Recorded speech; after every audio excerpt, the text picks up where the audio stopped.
Hey, Center Grace Church, it's good to be with you today on this Wednesday. And as we continue our conversation about discipleship, I thought today what we would do is we'd spend some time thinking about what does discipleship look like? What does gospeling our hearts look like in the midst of a cancel culture?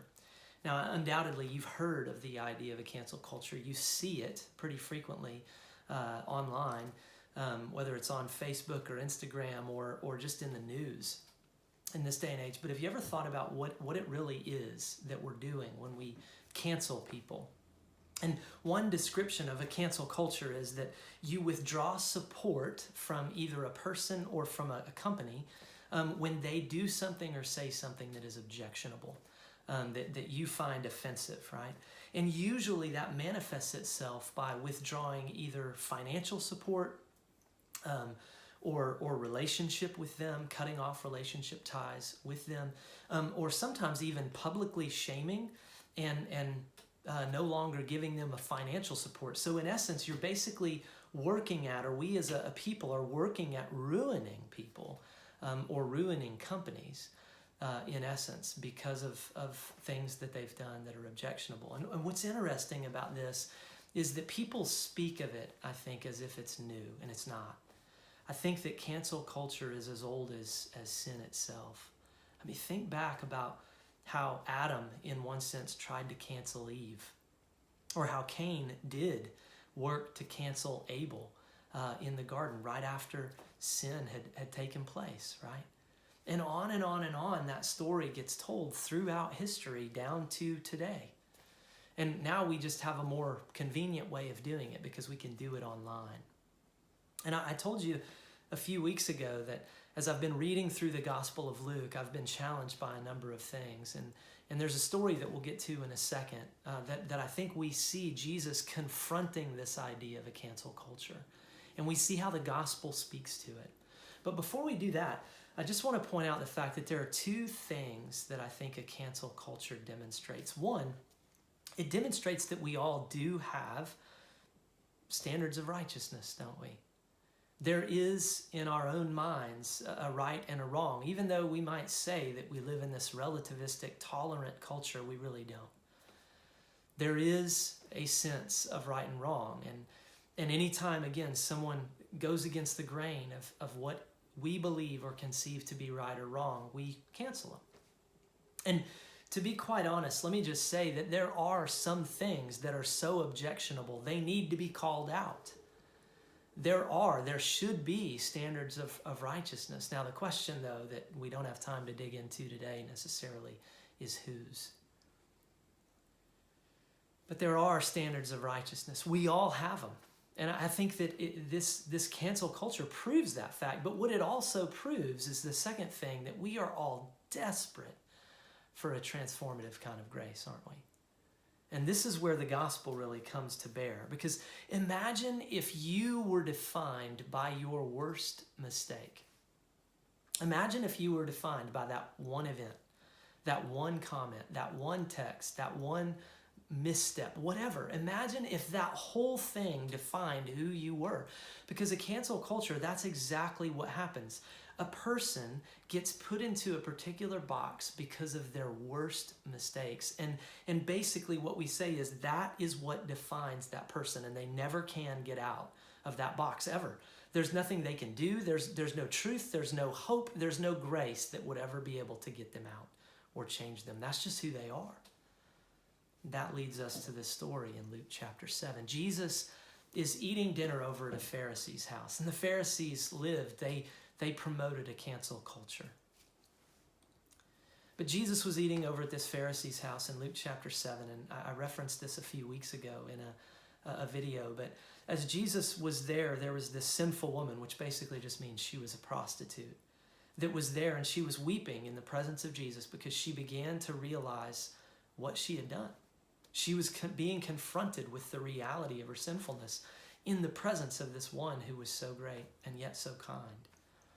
And so she begins weeping, and you remember the story that her tears fall on Jesus' feet, and she dries his feet with her hair. And then there are just two things that I want to point out that Luke, I think, demonstrates to us that I think are some keys, helpful keys for us when we think about how we need to be disciples in the midst of a cancel culture. One of the phrases is in verse 39. It says, "Now when Simon the Pharisee, who had invited Jesus, saw what the woman was doing, when he saw this," the text says, "he said to himself, if this man were a prophet, he would know what sort of woman this is who is touching him, for she's a sinner." So Simon had already canceled this woman, but now he was working to cancel Jesus, right? He's just trying to move him outside the camp, push him out of relationship, ruin his reputation, just like he had already done or was doing for this woman. And remember, Jesus actually tells the story to Simon about two debtors. He says one owed a huge debt and the other one a debt, but maybe not quite as great, at least in some people's eyes. But they were both debtors, and the master forgave both of them.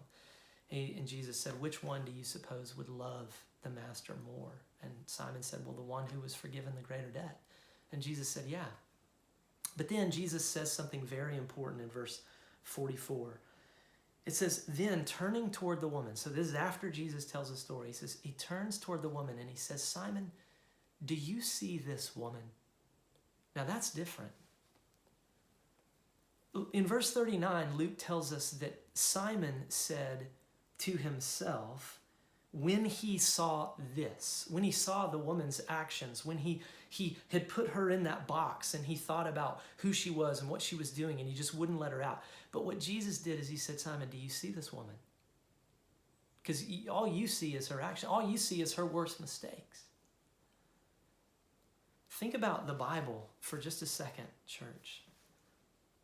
Of all of the people, of all of the beings who have ever existed, who is the only one who has the right to cancel?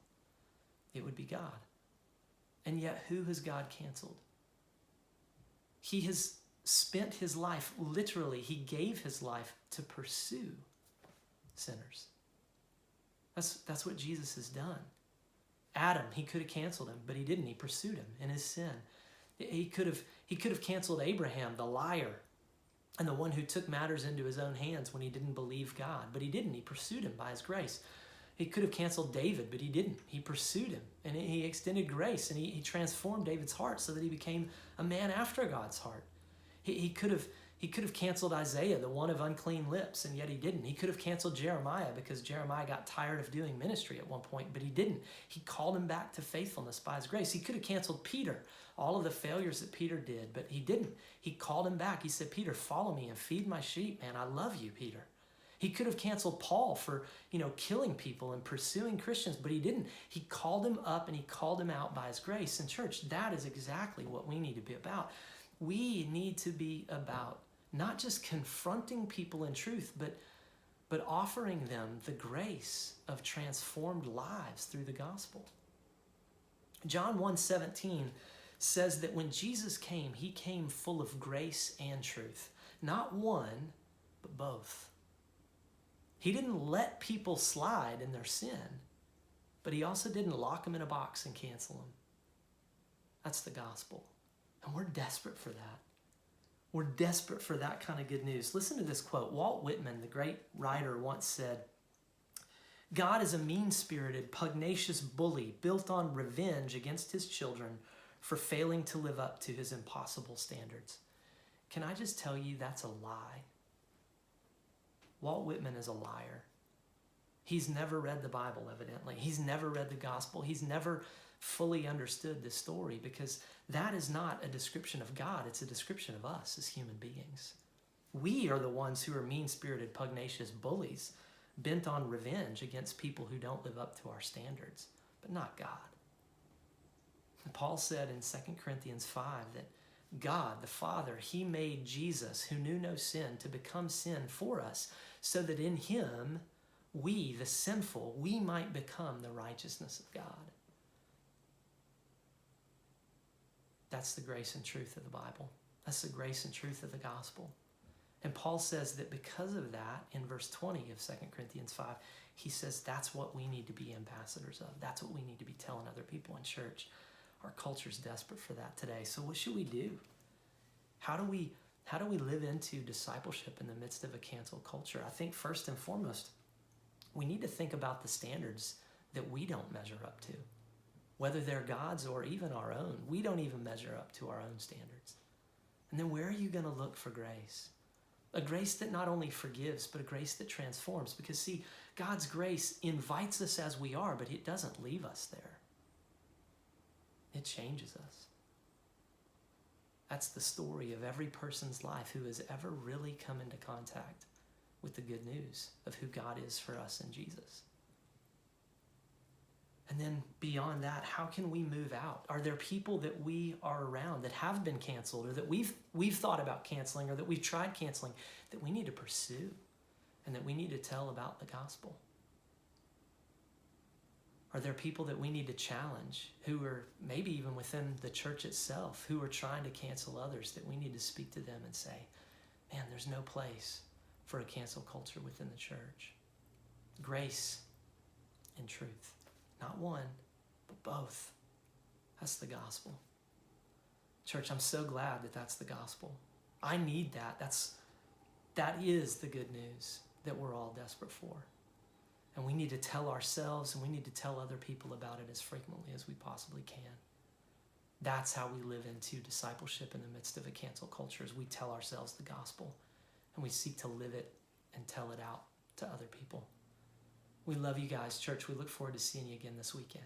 Take care.